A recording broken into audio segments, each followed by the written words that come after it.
Merci, merci d'être présent pour cette cinquième table ronde de la mission Écoterre associée plus que jamais au BIMworld jumeaux numériques. Merci à mesdames, à messieurs qui ont répondu à notre invitation concernant quel impact de l'intelligence artificielle sur la transformation environnementale. Un petit tour de table.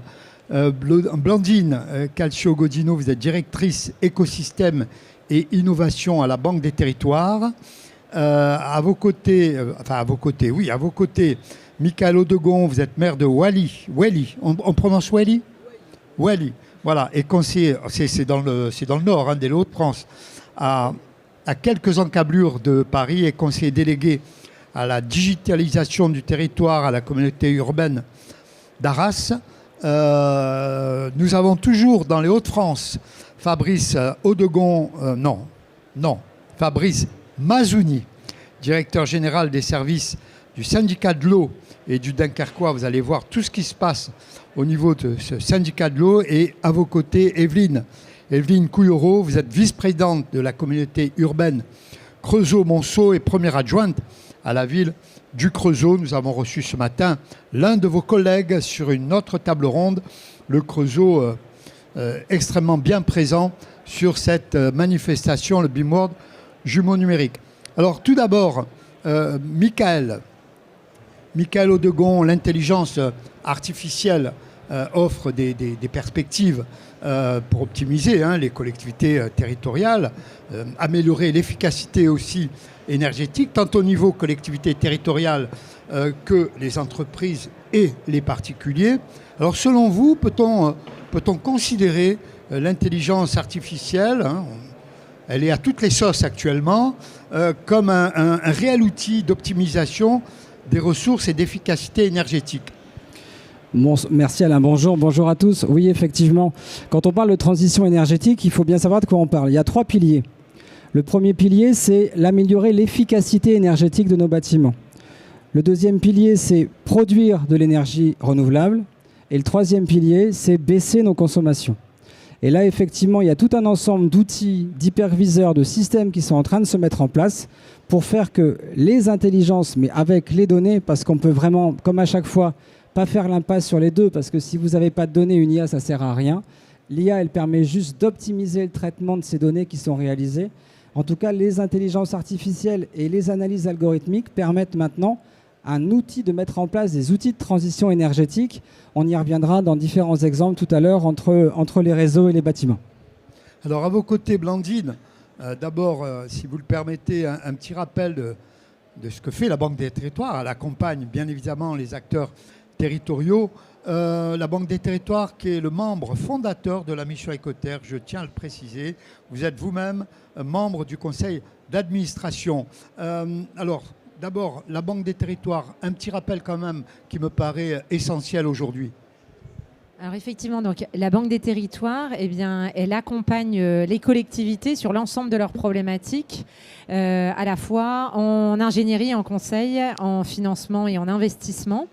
Sur le sujet du numérique, on est présent depuis de nombreuses années. On a renforcé encore cette action à partir de 2018 avec l'accompagnement du déploiement du très haut débit dans les territoires. Et pour donner une illustration, en fait, il y avait environ 500 000 prises à l'époque, en 2018, et maintenant on est à 9 millions. Donc on a accompagné plus de 80% des départements avec ces différents leviers de conseil, d'investissement et de financement. Et maintenant, et on va en parler par la suite, on est davantage présent sur le sujet des usages du numérique avec 2 grands enjeux. Le fait de bien repartir des besoins des territoires. Et l'autre volet, c'est vraiment de favoriser au maximum la réplicabilité des projets dans les territoires. Alors, quand on parle du défi du dérèglement climatique, vous avez vraiment la volonté à la Banque des Territoires d'activer tous les leviers possibles et vous vous battez en ce sens, notamment sur la transformation numérique et la mise en œuvre des projets IA. Tout à fait. Alors je dirais que d'abord, un des rôles de la Banque des Territoires, une de nos missions, c'est vraiment d'être aux côtés des collectivités pour diffuser en fait la connaissance qui se développe dans les territoires. On a produit avec la Poste, qui est aussi dans le groupe de la Caisse des dépôts, une note sur le sujet, justement une note de conjoncture Data IA. Je vous invite à la retrouver sur Internet. C'est la 3e édition. Ça a été la 3e édition en 2024. Il y en aura une 4e en 2025, avec à la fois un observatoire qui va embarquer quasiment 300 collectivités. Et puis, pour la première année en 2024, on a également fait une enquête avec Ipsos auprès des Français pour savoir ce qu'ils pensaient de l'intelligence artificielle. Donc, clairement, entre 2023 et 2024, on a vraiment une explosion du nombre de projets, mais je pense que vous le savez, en intelligence artificielle, notamment boosté par tout ce qu'on appelle, tout ce qui est lié à l'intelligence, l'IA générative.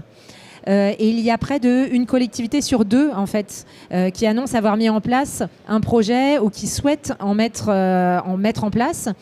En termes de type de projet, on est plutôt prioritairement sur des projets en lien avec l'administration interne et avec la relation usagée. C'est d'abord la collectivité elle-même qu'on souhaite transformer et ensuite viennent directement bien sûr les enjeux liés à la transformation écologique, liés à l'environnement, liés à l'eau, liés à la gestion des déchets, ensemble de thématiques qui seront abordées aujourd'hui.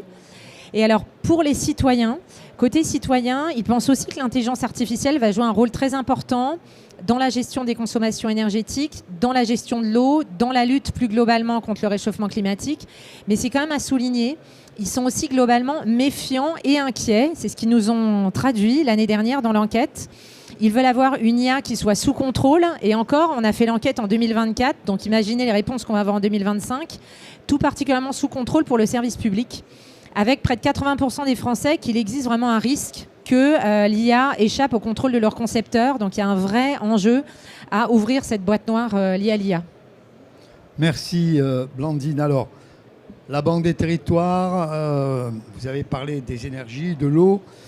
Du côté de la communauté urbaine Creusot-Monceau et de la ville du Creusot, dont vous êtes adjointe, je le rappelle, vous en êtes au stade de l'expérimentation avec 2 points qui me paraissent essentiels. On en a même évoqué ce matin, l'eau et les casiers connectés. Merci. Quelques éléments de contexte tout d'abord, si vous le permettez. La communauté urbaine Creusot-Monceau, c'est à peu près 100 000 habitants. 34 communes, nous sommes à 45 minutes de Lyon, 1h15 de Paris. Et nous avons mis avec notre président David Marty au centre de notre projet de mandat le développement d'un territoire intelligent et durable au service des habitants. Donc c'est un point que nous avons souhaité développer et qui petit à petit se construit.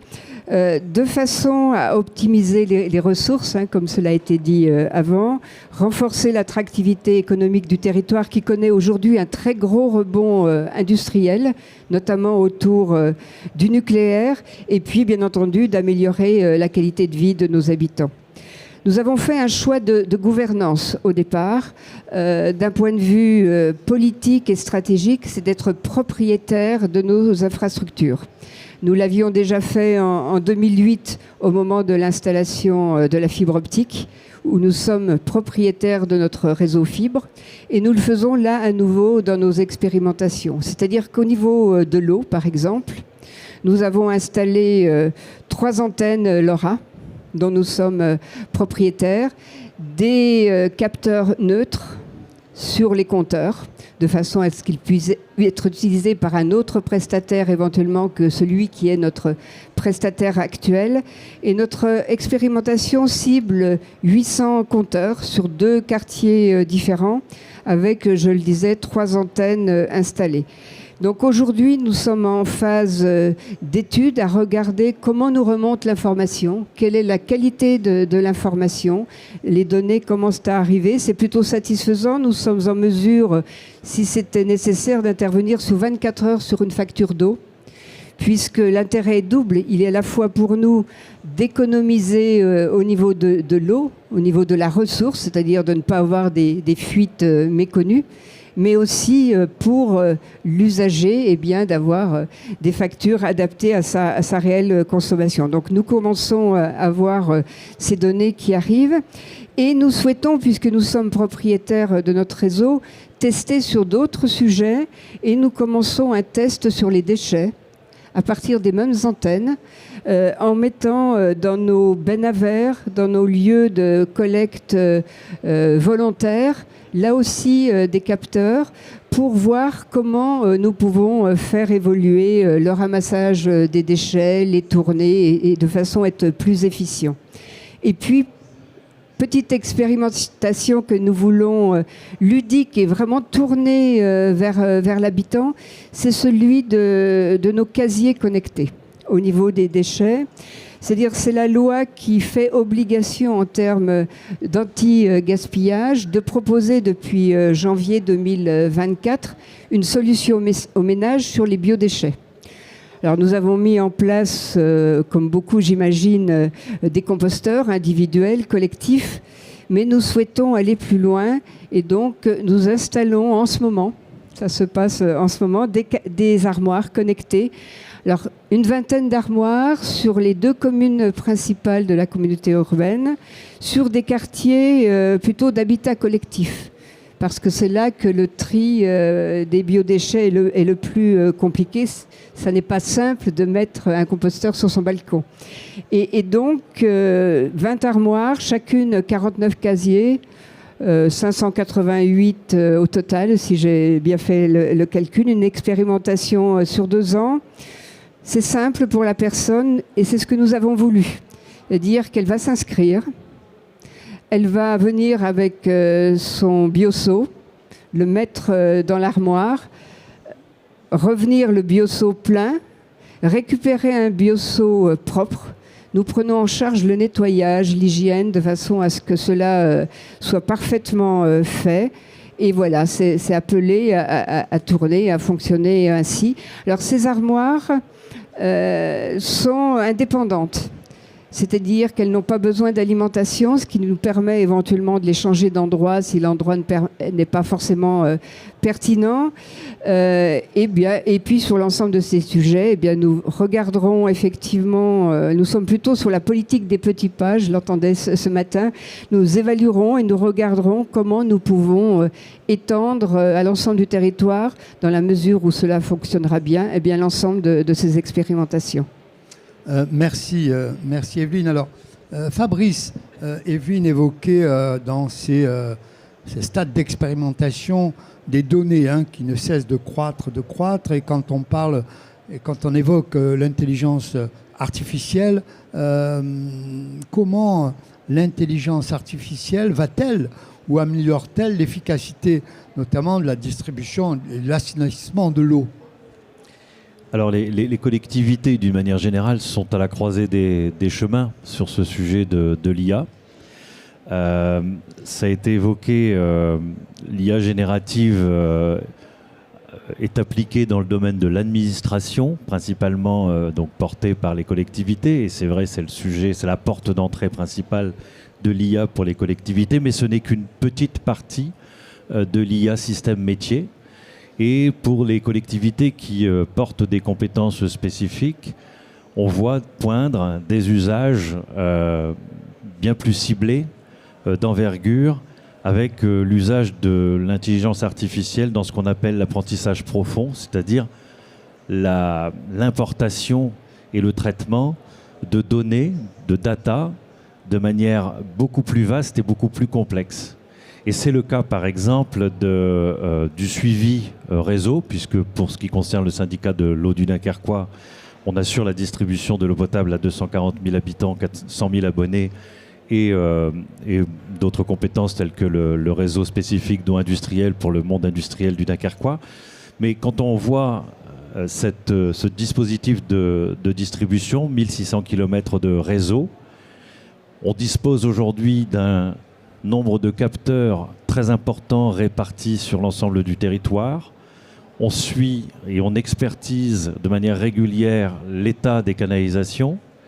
Et tout cela nous apporte énormément de données qui, jusqu'à présent, étaient expertisées point par point, zone par zone. Aujourd'hui, l'IA va nous permettre d'agglomérer l'ensemble de ces informations, l'ensemble de ces datas, et d'en tirer des conséquences de manière beaucoup plus rapide et beaucoup plus efficiente pour une véritable aide à la décision et permettre une gestion patrimoniale anticipée et juste, permettant donc de réaliser les investissements au bon moment et au bon endroit pour ce qui concerne les réseaux d'eau industrielle et d'eau potable. Oui, oui. Alors, on reviendra notamment sur un robot, le robot d'une start-up. J'aimerais bien en savoir un peu plus et ça va certainement intéresser notre public et nos élus. Michael, du côté d'Arras, l'IA comme un outil d'optimisation et des ressources et d'efficacité énergétique. En ce qui vous concerne, vous l'abordez en deux niveaux, les réseaux et les bâtiments. Alors nous, on apporte effectivement réseau et bâtiment. En réseau, je donnerai simplement un exemple de ce qui est fait d'une expérimentation qui est lancée sur le territoire. Se pose la question en fait d'un barreau supplémentaire sur un contournement de la ville. Et il a été imaginé de faire une expérimentation sur les axes qui allaient desservir ce futur barreau en travaillant sur les flux voitures, les flux camions, les flux piétons, les flux cyclistes, les flux transports en commun et voir les impacts et les attitudes des uns et des autres, impact par rapport à la météo. Est-ce que s'il pleut, il pleut pas beaucoup chez nous, mais quand même un petit peu de temps en temps. S'il pleut, est-ce que ça va avoir un impact sur le fait de prendre le vélo ou pas? Et derrière, en fait, le calcul de ces données, et je rebondis sur ce que tu disais tout à l'heure, on a la capacité d'avoir une granulométrie qui est beaucoup plus intéressante dans l'analyse des données parce qu'elle est variable. On peut avoir des choses assez macro et on peut rentrer dans des éléments extrêmement pointus. Donc à partir de là, c'est vrai que l'idée de base de cette politique et de cette stratégie, c'est de se dire, on va chercher des données, on va utiliser les données et elles vont nous servir, leur analyse va nous servir à enclencher ou pas une décision politique qui va être un aménagement. Et quelque part, c'est une véritable réforme dans la manière de faire les politiques publiques parce que comment on faisait avant pour faire une route? On disait, oui, allez, il y a des besoins, si je caricature, il y a quelques entreprises qui font un peu pression, il y a des habitants qui font pression et finalement, on va la faire. Là, on entre dans une autre manière de faire de la politique. On est sur des données précises. Alors, il faut être très prudent par rapport au traitement algorithmique, il faut être très prudent par rapport à plein de choses, mais ça nous permet d'objectiver des politiques en disant, voilà, à un instant T, pendant X mois, on a dételé autant de données, on a vu tel comportement, on a vu tel besoin, et à partir de là, on met en place une politique publique. Donc ça, c'est vraiment un pilotage de la donnée qui est aussi assez intéressant. Il y a d'autres exemples, pas que sur Arras, parce qu'on est toujours dans l'efficacité et dans la consommation d'énergie. Donc là, effectivement, c'est une efficacité politique. La consommation d'énergie, je pense à la ville de Roubaix. La ville de Roubaix, elle a connecté 158 000 m² de bâtiments publics. C'est un coût. Alors, on va parler prix parce que parfois, souvent, on dit ça coûte cher et on ne va pas être en capacité de le faire. 3 millions d'euros, 650 000 euros d'économie par an et baisse de 25% des gaz à effet de serre. Ça veut dire qu'on a un retour sur investissement qui est assez rapide et on travaille sur les usages, la météo et les plannings, ce qui fait qu'on optimise au maximum les différents usages. Dernier exemple, par rapport à la pollution atmosphérique due aux voitures. Est-ce que vous savez le temps, la proportion du temps dans une heure de conduite d'un véhicule en ville pour chercher une place de parking? C'est 30% du temps. Un conducteur dans une grande ville, il va passer 30% de son temps voiture à chercher une place. Donc ça veut dire que si on lui donne la capacité par rapport à des outils dynamiques, de feux rouges, de panneaux, de les réorienter sur des parkings sur lesquels il y a des places, des parkings relais extérieurs, vous allez améliorer la qualité, vous allez baisser le bruit, vous allez baisser la consommation d'énergie et vous allez baisser la pollution. Un exemple, si ça vous intéresse, c'est Rotterdam. Ils ont mis ça en place. Pourquoi? Rotterdam, c'est une ville de foot. Soir de match, ils se sont dit, la ville, c'était une thrombose totale. Donc, ils ont travaillé sur ça. On déleste les voitures sur les parkings sur lesquels il y a de la place. Et finalement, tout le monde est content. Et là encore, les effets induits derrière sont extrêmement intéressants. Alors, Blandine, lorsqu'on parle de données, de projets IA, comment la Banque des Territoires ont fait prendre cette mayonnaise-là, vous qui êtes si proche des collectivités, qui accompagnent souvent les collectivités, comment on fait pour faire prendre toute cette mayonnaise et bousculer aussi certains esprits ? Alors effectivement, on a plusieurs leviers. Je vais déjà peut-être commencer par le sujet de la donnée, parce que je rejoins totalement ce qui a été dit. On parle finalement plus de données que d'IA, et ça c'est vraiment un point important. On a mis en place un certain nombre de formations actions. Alors c'est un dispositif qu'on aime bien, parce que c'est de la formation qui va justement amener vers l'action et la mise en œuvre de projets dans les collectivités, et qui va pousser à une montée en compétences aussi dans les collectivités. Donc on l'a fait à la fois avec plusieurs partenaires, les interconnectés, avec la mêlée, avec le CEREMA, dans le cadre d'un programme qui s'appelle Capacities. Et en fait, donc notamment avec les interconnectés, on a eu 10 collectivités formées l'année dernière. Et alors, sans surprise, en fait, le vrai sujet dans l'accompagnement, c'était pas l'IA, c'était vraiment la data. C'est-à-dire, déjà en premier, c'était le cas d'usage. Quelle problématique on veut résoudre, et c'est vraiment ce sur quoi vous avez beaucoup développé aujourd'hui. Et puis ensuite, quelles données je vais pouvoir récupérer, et notamment en interne, comment on peut arriver à faire partager des données entre les services, mais également récupérer des données auprès des opérateurs qui sont présents dans le territoire. Et c'est principalement là-dessus qu'on a accompagné, par exemple, la communauté d'agglo de Montargis, qui avait un sujet de mise en œuvre d'aménagement cyclable, et qui souhaitait justement, exactement dans la continuité de ce qui a été indiqué, avoir des données sur ces aménagements cyclables et les croiser avec des données financières pour expliquer en quoi ces aménagements sont totalement vertueux. Au-delà de ça, on accompagne également pour le compte de l'État un certain nombre de mandats. Donc on accompagne des appels à projets, notamment l'appel à projet qui s'appelle démonstrateur d'IA frugale pour la transition écologique dans les territoires. On a eu 12 lauréats pour 20 millions d'euros de subventions. Et juste sur ce point-là, ce que je voulais indiquer, c'est que ce qui paraît intéressant, c'est vraiment justement cette recherche de réplicabilité dans les projets.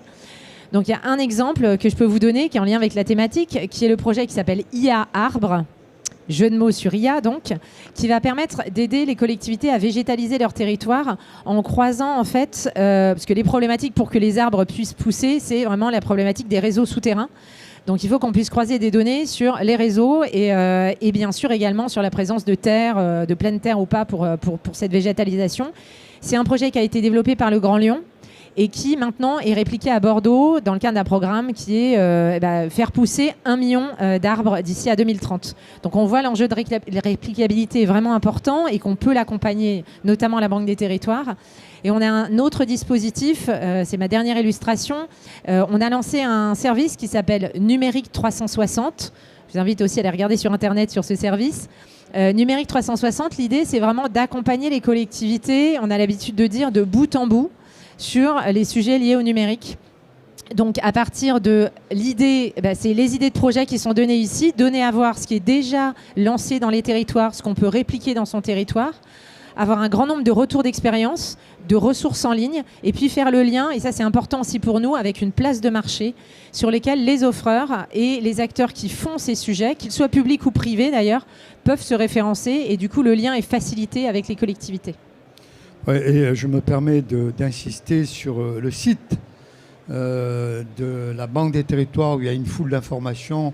Vous l'avez noté, mais il faut insister parce qu'il y a une foule d'informations qui sont extrêmement utiles sur l'accompagnement des territoires et sur notre problématique. Mais avant cela, Fabrice, on parlait tout à l'heure, et je parlais d'un robot. C'est venu, on m'a soufflé ça il y a quelques jours.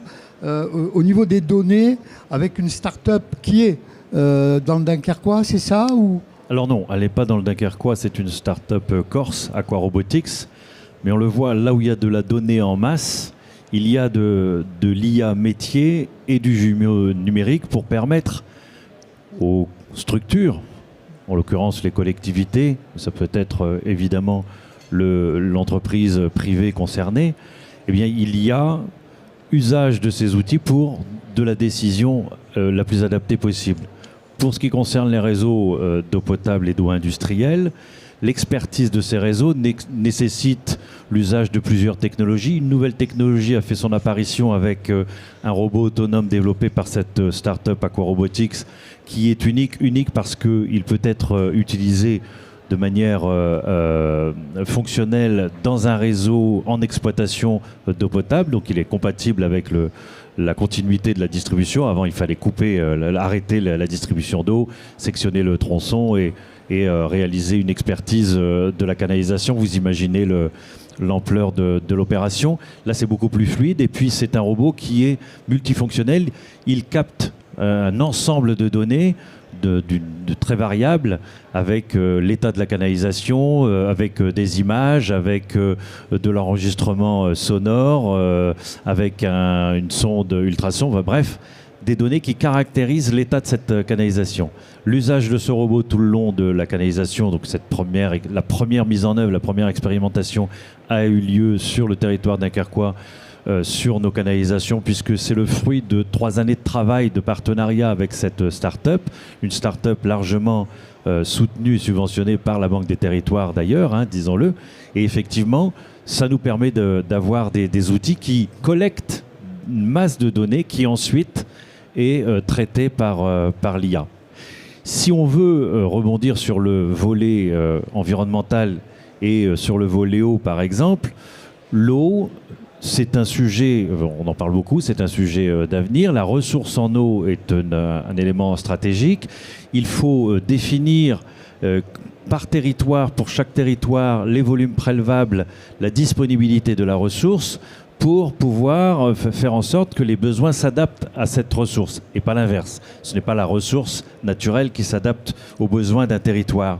Et pour partir de cette définition de la ressource disponible, c'est d'ailleurs intégré au plan eau porté par le gouvernement et le bilan à 2 ans qui vient d'en être publié vendredi dernier, eh bien, il y a cette nécessité de mieux connaître l'ensemble de ce qu'on appelle les champs captants, les ressources naturelles disponibles de volume d'eau. Et pour cela, nous avions sur le territoire en 2012 réalisé une modélisation de la nappe, mais une modélisation par élément fini, une modélisation mathématique. Ça a pris, on a travaillé avec un bureau d'études dédié à l'époque, etc. C'était 1 semaine de calcul qui intégrait une masse de données de plusieurs décennies, puisque nous enregistrons les données météo, les données caractéristiques de notre nappe avec des piézomètres qui mesurent l'altimétrie, le niveau de la nappe souterraine, etc. Toutes ces données ont été intégrées par ce calculateur mathématique et 1 semaine de mise en calcul nous a permis de générer un modèle et d'en déterminer les volumes prélevables. Nous avons travaillé ensuite avec les services de l'État pour définir les orientations par rapport à ces volumes prélevables et la répartition des usages. Ce modèle mathématique, nous l'avons refait tourner en 2018, mais aujourd'hui, on voit bien que l'IA va nous permettre d'avoir un modèle beaucoup plus réactif, beaucoup plus agile et intégrant des données en continu. Donc une révolution par rapport à ce type de modélisation et ce type de disponibilité d'outils, encore une fois, d'aide à la décision pour la collectivité, mais aussi de démarches partagées pour un territoire. Et tout à l'heure, j'entendais un représentant de l'IGN évoquer la mise en place d'une agglomération de l'ensemble des données liées à la data et à l'IA mise en œuvre par les différentes structures, qu'elles soient publiques et privées. C'est un exemple qui peut faire partie donc de cette définition environnementale qui peut être intégrée et qui peut faire demain partie des décisions d'un territoire. Quand on évoque les données, bien évidemment, on va évoquer l'éthique aussi, ce sera pour juste après, mais vous me tendez la perche sur les nouvelles technologies, Evelyne, du côté du Creusot-Monceau, l'IA notamment sur la transformation environnementale, et vous appuyez sur la problématique du citoyen qui doit s'approprier les objets connectés dans l'espace public. Oui, alors c'est même plus global que cela. Je dirais, on le voit, on l'entend, l'IA, c'est un outil formidable de transformation pour un territoire, notamment en termes de transformation écologique, pour aller vers une plus grande sobriété dans nos utilisations, mais ça ne reste qu'un outil. Et lorsque l'on a dit cela, ça veut dire, et c'est pour ça que je dis que c'est plus large, ça veut dire que c'est toute une acculturation, une formation qu'il faut avoir, déjà en interne avec nos services. À un moment donné, ça aura forcément un impact sur l'organisation de leur travail. J'évoquais tout à l'heure les capteurs qui font qu'on va intervenir sur le ramassage des déchets lorsque un conteneur sera plein à 80%, par exemple. Donc ça veut dire que nos agents, au lieu de faire systématiquement la tournée habituelle, eh bien, peuvent avoir à modifier leur tournée et donc adapter leur façon de travailler. Et cela, il faut que ça soit accepté. Donc c'est tout un travail de formation à faire avec eux pour qu'ils sachent ce qu'ils font, pourquoi et vers où ils vont. Et puis, bien entendu, il y a le citoyen. Alors, le citoyen, à travers c'est assez simple sur ce que l'on vient d'évoquer, c'est-à-dire l'eau, ça peut avoir un impact direct sur sa facture de détecter des fuites. Préserver la ressource en eau, nos populations sont de plus en plus sensibilisées à cela. Au niveau des déchets, alors c'est toujours un peu plus compliqué les déchets, parce que nos populations ont l'impression que plus on met d'actions en place, plus ça reste cher pour eux. Donc il y a tout un travail pédagogique à mener, et notamment sur la façon de trier, et bien entendu aussi avec une évaluation. Et puis nous souhaitons aller plus loin de façon beaucoup plus ludique, on va dire, dans l'espace public, de façon à ce que, comme vous le disiez tout à l'heure, au lieu de tourner en rond pour chercher une place de parking, eh bien on ait des indicateurs, notamment à l'entrée de nos parkings, du nombre de places restantes, etc. Et puis pour être vraiment sur l'objet connecté et ludique, nous allons lancer un challenge de l'innovation dans l'espace public. Et donc, voir les propositions que nous aurons.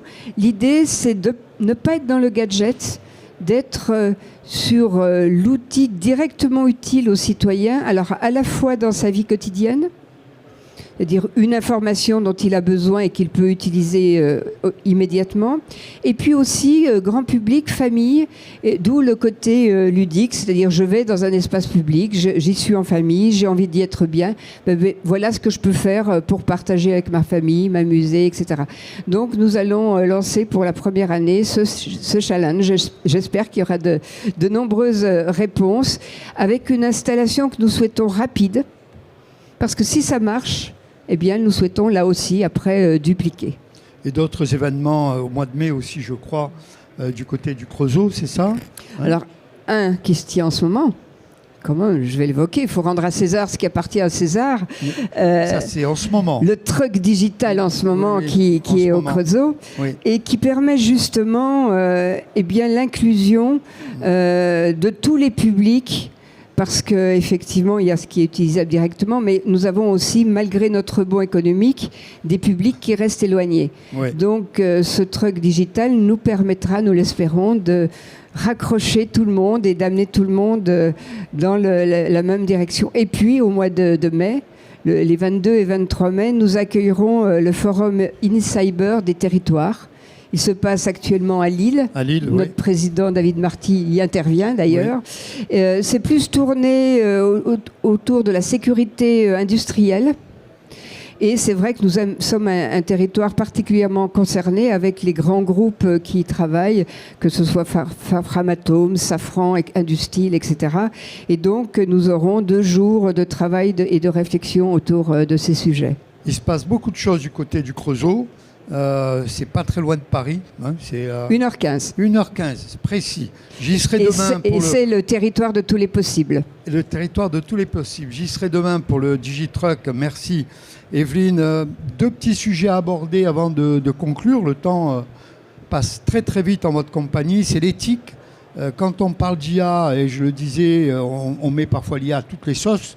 Est-ce qu'il ne faudra pas très rapidement maintenant, parce que j'ai l'impression que parfois ça nous dépasse un peu, est-ce qu'il ne faudra pas très rapidement légiférer?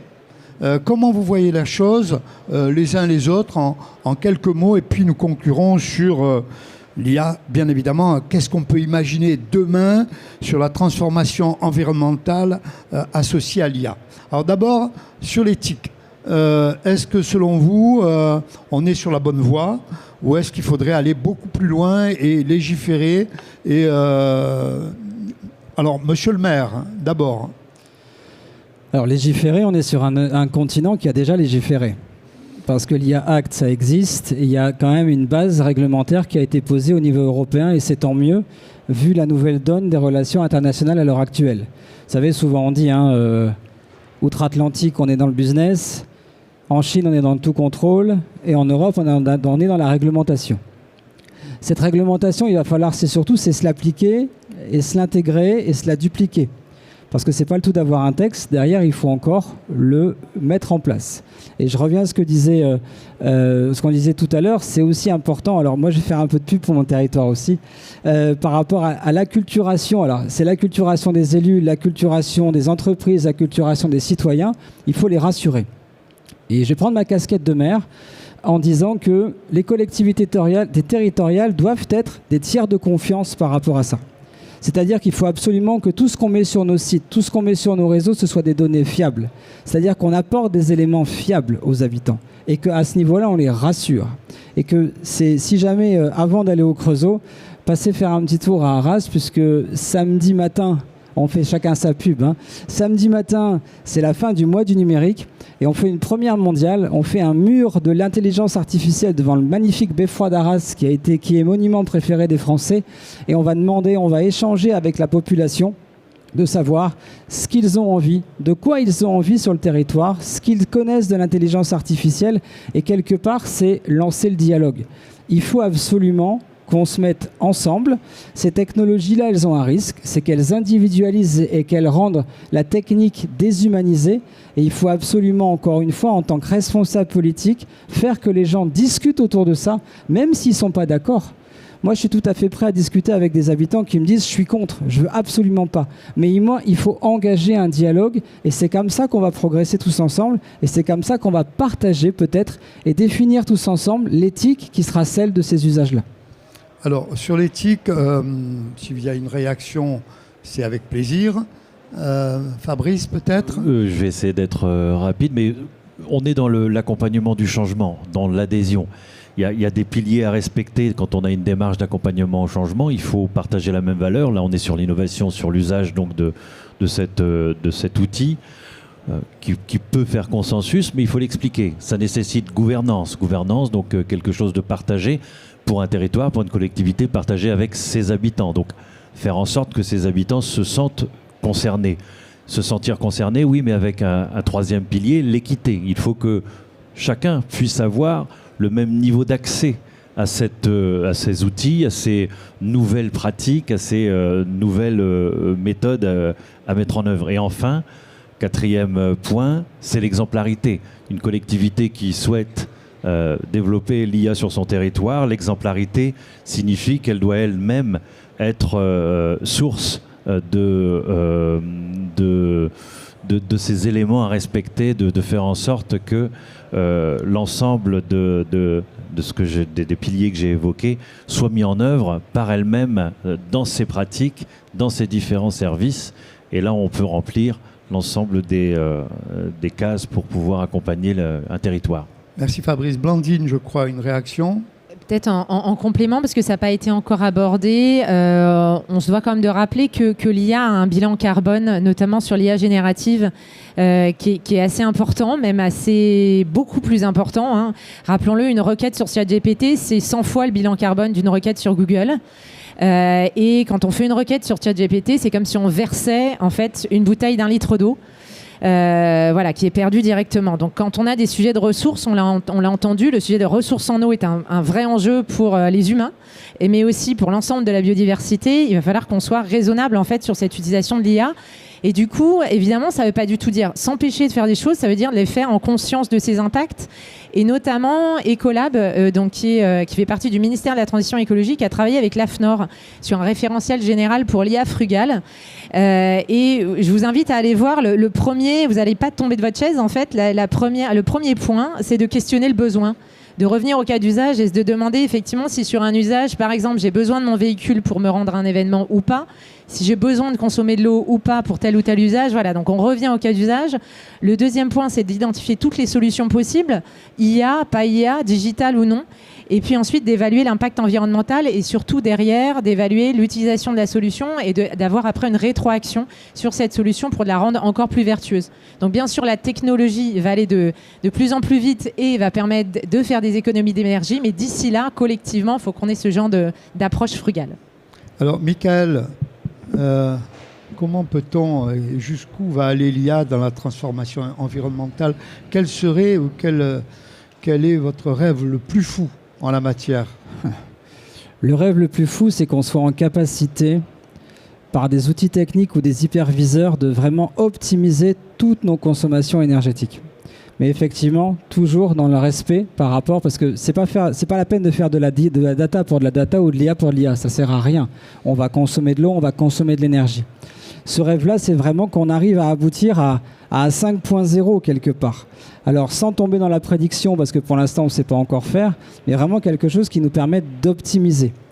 Moi, je voudrais juste rajouter aussi par rapport à ces avenirs, il y a 2 sujets importants. Il y a un sujet juridique. Et là, je reprends ma casquette de maire. C'est que toutes ces données qu'on est en train de produire, toutes ces données qu'on est en train de générer, il faut que les collectivités territoriales, quand elles les utilisent, en gardent la propriété. Ça veut dire qu'il faut, dans notre analyse de marché public, ça veut dire qu'il faut, dans l'analyse de nos conventions, de nos contrats, qu'on mette des clauses data et qu'on soit extrêmement attentif à ces sujets-là. On a un nombre incroyable de partenaires qui sont en train, et d'opérateurs qui sont en train d'apparaître. Ils les cherchent aussi. Alors, on travaille en partenariat, on travaille en bonne intelligence. Mais moi, je vous rappelle qu'un élu, il est responsable parce que ce sont les données de son territoire, ce sont les données de ses citoyens. Et que cette donnée, c'est aussi un bien public. Ça, c'est le point important juridique. Dernier point, et ça, c'est l'avenir. On parlait d'éthique tout à l'heure. Souvent, on dit que l'IA, c'est la victoire des maths. Moi, je viens des sciences humaines. Et je pense qu'il faudrait aussi, absolument dans l'avenir, réinjecter de la philosophie à ces sujets-là. La première réflexion que je vous laisse, c'est corrélation, c'est pas causalité. C'est pas parce qu'une IA, c'est pas parce qu'on va traiter des données qui vont corréler des choses et qui vont aboutir à des résultats certainement probants que ça nous défausse de réfléchir, de travailler de manière scientifique sur ces sujets-là, parce que c'est à l'être humain de le définir. Encore une fois, et je rebondis sur ce qu'on a dit, la donnée, l'IA, c'est un outil. Ça doit rester un outil, on doit en rester maître, que ce soit environnementalement parlant, philosophiquement parlant ou politiquement parlant. Alors voilà, on arrive au terme de cette table ronde, que ce soit à Arras, il faut aller. C'est pas très loin de Paris, voir tout ce qui s'y passe. 50 minutes. Le Creusot, bien évidemment, au mois de mai, on y sera, chère madame. Et bien évidemment, Dunkerque, accompagné par la Banque des Territoires, la mission Écoterre, cette transe des territoires que nous aimons et qui nous passionne du côté de la Banque des Territoires. Ça fait quelques années maintenant que nous sommes l'un à côté de l'autre. Et avec à Dunkerque, le 3 et le 4 juin, un CIVIM, le sommet international de l'innovation ville médiane. Tous les sujets que nous avons abordés durant ces 2 journées seront évoqués aussi. Et croyez-moi, Dunkerque, alors on va dire Yvan, encore Dunkerque, Yvan, mais bon, je suis un passionné, moi, homme du Sud, de ce beau pays dunkerquois, le Creusot. Voilà. En tout cas, je tiens à vous remercier, mesdames, messieurs, vous aussi, votre attention, d'être présents aujourd'hui. C'est Quentin Melemias qui est là, quelque part, et qui nous a préparé ce plateau. Eh bien évidemment, rendez-vous est pris. On se retrouve l'année prochaine, ici, pour le CIVIM. Ce sera notre mission Écoterre, 4e, 5e participation. Je ne sais plus, quand on aime, on ne compte pas. Et ce sera en tout cas avec grand plaisir. Merci à vous.